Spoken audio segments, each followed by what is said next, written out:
ಎಲ್ರಿಗೂ ನಮಸ್ಕಾರ. ಇವತ್ತಿನ ಟಾಪಿಕ್ ಹೆಸರು ಹೇಳೋಕ್ಕಿಂತ ಮುಂಚೆ ಒಂದು ಸಿನಾರಿಯೋ ಎಕ್ಸ್ಪ್ಲೇನ್ ಮಾಡ್ತೀನಿ, ಕೇಳಿಸ್ಕೊಳ್ಳಿ. ನಾರ್ಮಲ್ ಡೆಲಿವರಿ ಮಾಡ್ತೀವಿ ಅಂತ ಕರ್ಕೊಂಡು ಹೋಗಿರ್ತಾರೆ ಆಪ್ರೇಷನ್ ಥಿಯೇಟ್ರಿಗೆ. ಪ್ರೆಗ್ನೆಂಟ್ ವುಮನ್ನ ಅಂದರೆ ಗರ್ಭಿಣಿನ ಕರ್ಕೊಂಡು ಹೋಗಿದ್ದಾರೆ, ಆಯಿತಾ. ಆಲ್ ಆಫ್ ಅ ಸಡನ್ ಸ್ವಲ್ಪ ಹೊತ್ತಾದಮೇಲೆ ಬಂದು ಹೇಳ್ತಾರೆ ಹೊಟ್ಟೆನಲ್ಲಿ ಮಗು ಕಕ್ಕ ಮಾಡಿಬಿಟ್ಟಿದೆ, ಇಮಿಡಿಯೇಟಾಗಿ ಆಪ್ರೇಷನ್ ಮಾಡಿ ಅಂದರೆ ಸಿ ಸೆಕ್ಷನ್ ಮಾಡಿ ಮಗುನ ಆಚೆ ತೆಗಿಲೇಬೇಕು ಅಂತಂದರೆ ಹೇಳ್ತಾರೆ. ಓಕೆ, ಸೊ ಯೂಶ್ವಲ್ಲಾಗಿ ಈ ಥರ ಸಿನಾರಿಯೋ ಆದವಾಗ ಏನಂತ ತಲೆಗೆ ಬರುತ್ತೆ ಅಂತಂತಂದರೆ, ನಾರ್ಮಲ್ ಡೆಲಿವರಿ ಆಗ್ತಿತ್ತು ಆದ್ರೂ ಡಾಕ್ಟರ್ಸು ದುಡ್ಡು ತಿನ್ನೋದಕ್ಕೋಸ್ಕರ ಹೀಗೆ ಮಾಡಿಬಿಟ್ರು, ಬೇಗ ಸಿ ಸೆಕ್ಷನ್ ಮಾಡಿಬಿಟ್ರು ಅಂತ ಅನ್ಕೊತಾ ಇರ್ತೀವಿ, ಆಯಿತಾ. ಮಿಸ್ಕನ್ಸೆಪ್ಷನ್ ಇರುತ್ತೆ. ಬಟ್ ಇದು ಏನು ಹೊಟ್ಟೆನಲ್ಲಿ ಮಗು ಕಕ್ಕ ಮಾಡಿಬಿಟ್ಟಿದೆ ಅನ್ನೋದು ಏನು ಸಿನಾರಿಯೋ ಇದೆ ಅಲ್ಲ, ಅದು ತುಂಬ ಸೀರಿಯಸ್ಸು. ಓಕೆ, ಅದ್ರ ಬಗ್ಗೆನೇ ಇವತ್ತಿನ ವಿಡಿಯೋ. ರೀಸೆಂಟಾಗಿ ನನ್ನ ಫ್ರೆಂಡನ ಹೆಂಡತಿಗೆ ಇದೇ ಥರ ಆಗಿ ಮಗು ಹೊಟ್ಟೆನಲ್ಲೇ ತೀರ್ಕೊಂಡಿದೆ. ಆಮೇಲೆ ಸಿ ಸೆಕ್ಷನ್ ಮಾಡಿ ಮಗುನ ಆಚೆ ತೆಗೆದಿದ್ದಾರೆ. ಅವರಿಗೂ ಸುಮಾರು ವರ್ಷ ಆದಮೇಲೆ ಪ್ರೆಗ್ನೆಂಟ್ ಆಗಿದ್ದರು. So it is so heart breaking. ಯಾಕಂತಂದರೆ ಫಸ್ಟು ಇಷ್ಟು ವರ್ಷ ಆದಮೇಲೆ ಆಗಿರ್ತಾರೆ, ಒಂದು. ಎರಡನೇದು ಆಲ್ಮೋಸ್ಟ್ 8th ಮಂತಲ್ಲಿ ಹೀಗಾಗಿರೋದು.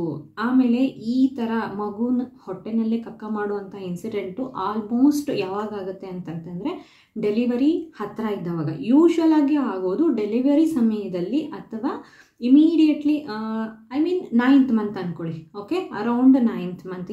ಇನ್ನೂ ಫ್ಯೂ ಡೇಸ್ ನಿಮಗೆ ಆಲ್ಮೋಸ್ಟ್ ಡೆಲಿವರಿ ಕರ್ಕೊಂಡು ಹೋಗಿದ್ದಾರೆ, ನಾರ್ಮಲ್ ಮಾಡಿಸೋದಕ್ಕೆ ಅಂತ ಕರ್ಕೊಂಡು ಹೋಗಿದ್ದಾರೆ. ಆ ಟೈಮ್ನಲ್ಲಿ ಮಗು ಈ ಥರ ಮಾಡುವಂತಹ ಚಾನ್ಸಸ್ ಇರುತ್ತೆ ಹೊರತು 8th ಮಂತಲ್ಲಿ ಈ ಥರ ಆಗಿದ್ದವರಿಗೆ. ಬಟ್ ಇದು ತುಂಬ ಕಮ್ಮಿ ಜನಗಳಿಗೆ ಹೀಗೆ ಆಗುತ್ತೆ. ಯೂಶ್ವಲ್ಲಾಗಿ 8th ಮಂತಲ್ಲಿ ಆಗಲ್ಲ, ಅರೌಂಡ್ ಡೆಲಿವರಿ ಇದ್ದಾಗ ಆಗುತ್ತೆ.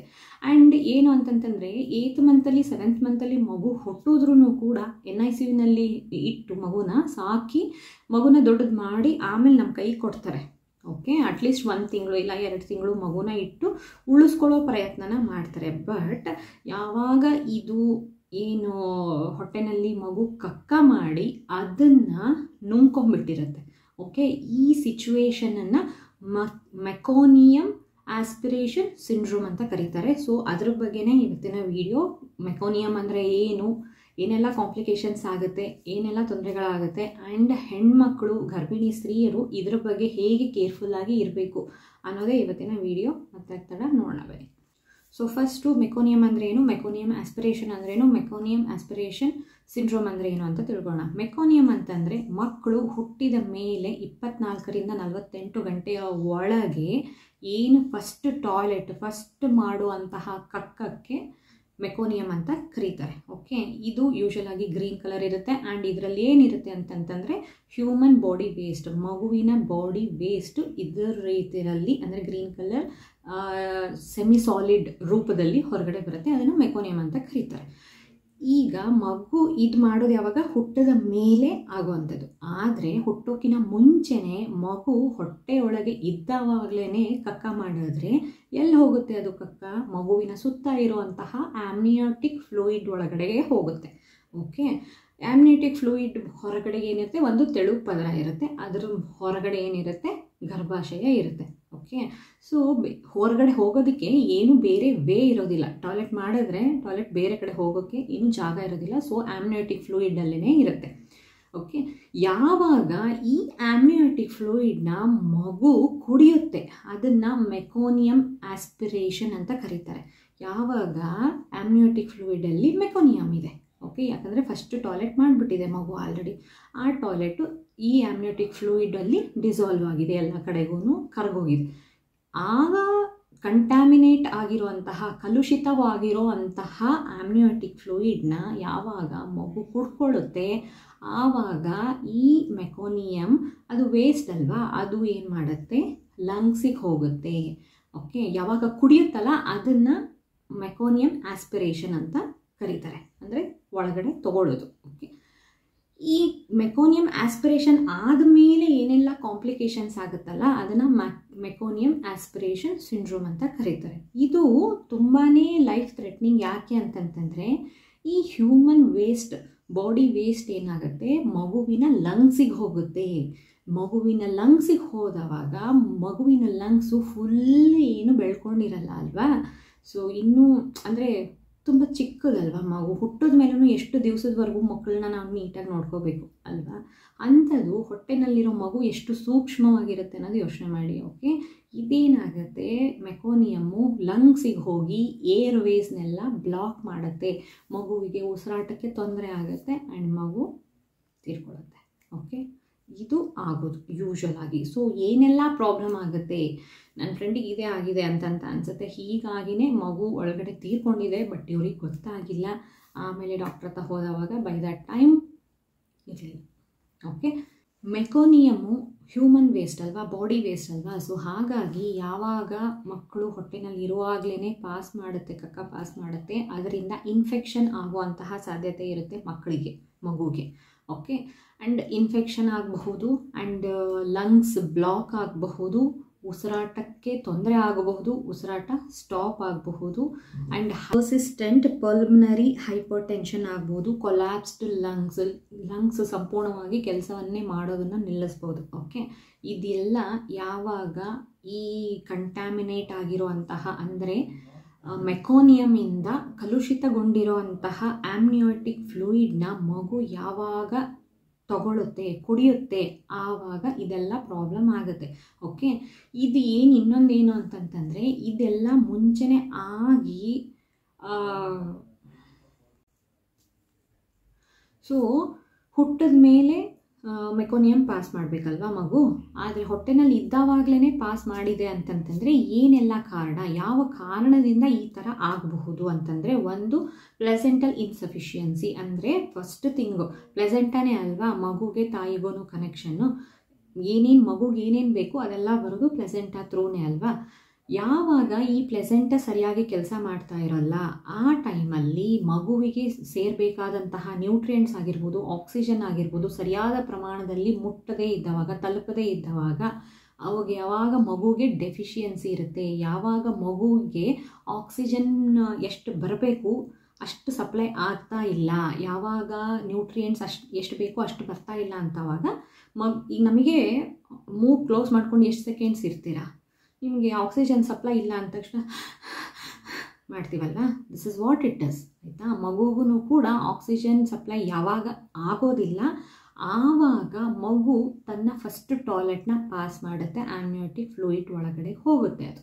Okay, this is the main reason placental insufficiency. ಯಾವಾಗ ಪ್ಲೆಸೆಂಟಲ್ ಪ್ರಾಬ್ಲಮ್ಸ್ ಏನಾದರೂ ಇತ್ತು ಅಂತಂತಂದರೆ ಮೆಕೋನಿಯಮ್ ಪಾಸ್ ಆಗುವಂತಹ ಚಾನ್ಸಸ್ಸು ತುಂಬ ಜಾಸ್ತಿ ಇರುತ್ತೆ. ಇದನ್ನು ಬಿಟ್ಟರೆ ಯಾವುದೇ ಇನ್ಫೆಕ್ಷನ್ಸ್ ಏನಾದರೂ ಆಗಿತ್ತು ಅಂತಂತಂದರೆ ಒಳಗಡೆಗೆ ಒಳಗಡೆಗೆ ಅಂದರೆ ಗರ್ಭಾಶಯದ ಒಳಗೆ ಯಾವುದೇ ಥರನಾದಂತಹ ಇನ್ಫೆಕ್ಷನ್ ಆಗಿತ್ತು ಅಂತಂದ್ರೂ ಕೂಡ ಈ ಥರ ಮಗು ಮೆಕೋನಿಯಮ್ ಪಾಸ್ ಮಾಡುವಂತಹ ಸಾಧ್ಯತೆಗಳು ಇರುತ್ತೆ. Umbilical card issues, umbilical card ಅಂತಂದರೆ ಕರಳು ಬಳ್ಳಿದು ಯಾವುದೇ ರೀತಿಯಾದಂತಹ ಪ್ರಾಬ್ಲಮ್ಸ್ ಇತ್ತು ಅಂತಂದ್ರೂ ಈ ಥರ ಆಗುವಂತಹ ಸಾಧ್ಯತೆ ಇರುತ್ತೆ. ಆ್ಯಂಡ್ ಬೆಸ್ಟ್ ಎಕ್ಸಾಂಪಲ್ ಹೇಳಬೇಕು ಅಂತಂತಂದರೆ ಅಂಬಿಲಿಕಲ್ ಕಾರ್ಡ್ ಏನು ಕೊರಳು ಸುತ್ತಕೊಂಡಿರುತ್ತಲ್ಲ ಆವಾಗಲೂ ಕೂಡ ಇದು ಮೆಕೋನಿಯಮ್ ಪಾಸ್ ಆಗುವಂತಹ ಸಾಧ್ಯತೆ ಇರುತ್ತೆ.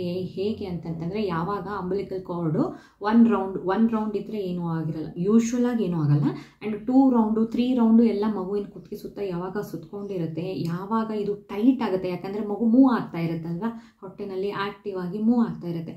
ಸೊ ಈ ಥರ ಮೂವ್ ಆಗಬೇಕಾದ್ರೆ ಟ್ಯಾಂಗಲ್ ಆಗಿರುವಂತಹ ಅಂದರೆ ಗಂಟಾಗಿರೋ ಅಂಬಿಲಿಕಲ್ ಕಾರ್ಡು ತುಂಬ ಟೈಟಾಗಿ ಮಗು ಡಿಸ್ಟ್ರೆಸ್ ಆಗ್ಬೋದು, ಅಂದರೆ ಮಗುವಿಗೆ ಆಕ್ಸಿಜನ್ ಸಪ್ಲೈ ಕಮ್ಮಿ ಆಗ್ಬೋದು, ಅದರಿಂದ ಮಗುವಿಗೆ ತೊಂದರೆ ಆಗಬಹುದು, ಅದರಿಂದ ಮಗು ಮೆಕೋನಿಯಮ್ ಪಾಸ್ ಮಾಡಬಹುದು out of stress, out of pressure.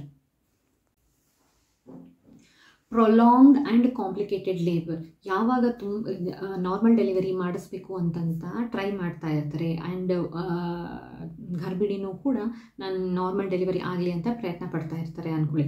ಯಾವಾಗ ಈ ಲೇಬರ್ ಟೈಮು ತುಂಬ ಜಾಸ್ತಿ ಆಗಿರುತ್ತೆ, ಕೆಲವೊಂದಿಷ್ಟು ಜನ ಅಂತೂ 48 ಅವರ್ಸ್ವರೆಗೂ ನಾನು ನೋವು ತಿಂದಿದ್ದೀನಿ ಅಂತಂತ ಹೇಳ್ತಾರೆ. Okay, they are really brave moms. ಆ ಥರ ಏನಾದರೂ ತುಂಬ ಪ್ರೊಲಾಂಗ್ಡ್ ನಿಮಗೆ ಲೇಬರ್ ಇತ್ತು ಅಂತಂತಂದರೆ ಆ ಟೈಮಲ್ಲಿ ಮಗು ಡಿಸ್ಟ್ರೆಸ್ ಆಗಿ ಮೆಕೋನಿಯಮ್ ಪಾಸ್ ಮಾಡೋ ಅಂತಹ ಸಾಧ್ಯತೆ ಇರುತ್ತೆ.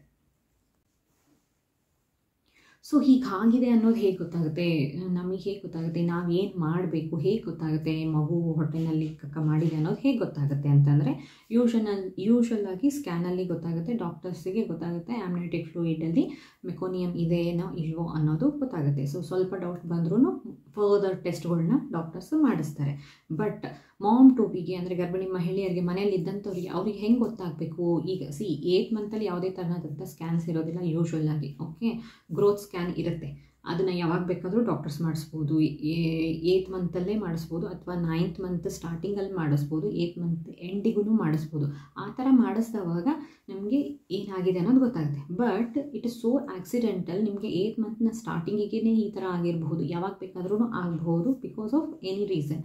ಓಕೆ, ಸೊ ತಾಯಿ ಆದಂಥವ್ರು ಏನು ಮಾಡಬೇಕು ಅಂತಂತಂದರೆ ಬೇಬಿ ಮೂಮೆಂಟ್ಸ್ನ ಸರಿಯಾಗಿ ಅಬ್ಸರ್ವ್ ಮಾಡಬೇಕು. ಇರ್ರೆಗ್ಯುಲರ್ ಫೀಟಲ್ ಹಾರ್ಟ್ ಬೀಟ್ ಏನಾದರೂ ನಿಮಗೆ ತುಂಬ you can feel it. Okay, ಮಗು ಮೂಮೆಂಟ್ಸ್ ಇದೆನೋ ಇಲ್ವೋ, ತುಂಬ ಮೂಮೆಂಟ್ಸ್ ಆಗಿದೆನೋ, ತುಂಬ ಚಿಟಪಟ ಮಾಡ್ತಾ ಇದೆ ಅಂತಂತಂದರೆ ನಿಮಗೆ ಗೊತ್ತಾಗುತ್ತೆ. ಸೊ ಅಂಥದನ್ನು ನೀವು ಯಾವಾಗ ಇಟ್ ಇಸ್ ನಾಟ್ ನಾರ್ಮಲ್ ಅಂತ ಅನಿಸುತ್ತೆ ಇಮಿಡಿಯೇಟಾಗಿ ಡಾಕ್ಟ್ರ್ ಹತ್ರ ಹೋಗಬೇಕು. ಆ್ಯಂಡ್ ಆ್ಯಸ್ ಸೂನ್ ಆ್ಯಸ್ ನೀವು ಹೋದರೆ ಮಗುನ ಸೇವ್ ಮಾಡುವಂತಹ ಸಾಧ್ಯತೆ ಕೂಡ ಜಾಸ್ತಿ ಇರುತ್ತೆ. ಇಮಿಡಿಯೇಟಾಗಿ ಸ್ಕ್ಯಾನ್ ಮಾಡಿ ಇಮಿಡಿಯೇಟಾಗಿ ಡಾಕ್ಟರ್ ನೋಡ್ತಾರೆ, ಸ್ಕ್ಯಾನಲ್ಲಿ ಹಾರ್ಟ್ ಬೀಟ್ ಚೆಕ್ ಮಾಡ್ತಾರೆ, ಮಗುದ ಹಾರ್ಟ್ ಬೀಟ್ ಚೆಕ್ ಮಾಡ್ತಾರೆ. ಸೊ ದ್ಯಾಟ್ ಏನಾದರೂ ಡಿಫ್ರೆನ್ಸ್ ಇದೆ ಅನ್ನೋದು ಡಾಕ್ಟರ್ಸ್ ನೋಟ್ ಮಾಡಿದರು ಅಂತಂತಂದರೆ ಇಮಿಡಿಯೇಟ್ C-ಸೆಕ್ಷನ್ ಮಾಡಿ ಮಗುನ ಸೇವ್ ಮಾಡೋದಕ್ಕೆ ಟ್ರೈ ಮಾಡ್ತಾರೆ. ಮಗು ಏನಾದರೂ ಮೆಕೋನಿಯಮ್ ಆಸ್ಪೈರ್ ಮಾಡಿತ್ತು ಅಂತಂದ್ರೂ ಕೂಡ ಲಂಗ್ಸ್ ಕ್ಲೀನ್ ಮಾಡಿ ಮಗುನ ಉಳಿಸ್ಕೊಳ್ಳೋದಕ್ಕೆ ಟ್ರೈ ಮಾಡ್ತಾರೆ. ಬಟ್ ಇದೆಲ್ಲ ಯಾವಾಗ ಮಗುವಿನ ಜೀವ ಇದ್ದವಾಗ, ಓಕೆ, ನೀವು ಬೇಗ ಹೋದವಾಗ ಮಾಡೋದಕ್ಕಾಗತ್ತೆ. ಸೊ ಬೇಬಿ ಮೂಮೆಂಟ್ಸು ತುಂಬಾ ಇಂಪಾರ್ಟೆಂಟು, ತುಂಬ ಕೇರ್ಫುಲ್ಲಾಗಿ ಇರಬೇಕು. ಓಕೆ, ಇದ್ರ ಬಗ್ಗೆ ಮತ್ತೇನಾದರೂ ಡೌಟ್ಸ್ ಇತ್ತು ಅಂತಂತಂದರೆ ಕಾಮೆಂಟ್ ಬಾಕ್ಸಲ್ಲಿ ತಿಳಿಸಿ, ಖಂಡಿತವಾಗ್ಲೂ ಉತ್ತರ ಕೊಡೋದಕ್ಕೆ ಟ್ರೈ ಮಾಡ್ತೀನಿ. ಆ್ಯಂಡ್ ಈ ವಿಡಿಯೋ ನಿಮಗೆ ಇನ್ಫಾರ್ಮೇಟಿವ್ ಅಂತ ಅನ್ನಿಸ್ತು ಅಂದರೆ ಲೈಕ್ ಮಾಡಿ, ಕಮೆಂಟ್ ಮಾಡಿ ಆ್ಯಂಡ್ ಶೇರ್ ಮಾಡಿ. ಆ್ಯಂಡ್ ನನ್ನ ಚಾನಲ್ನ ಸಬ್ಸ್ಕ್ರೈಬ್ ಕೂಡ ಮಾಡಿ. ಧನ್ಯವಾದ.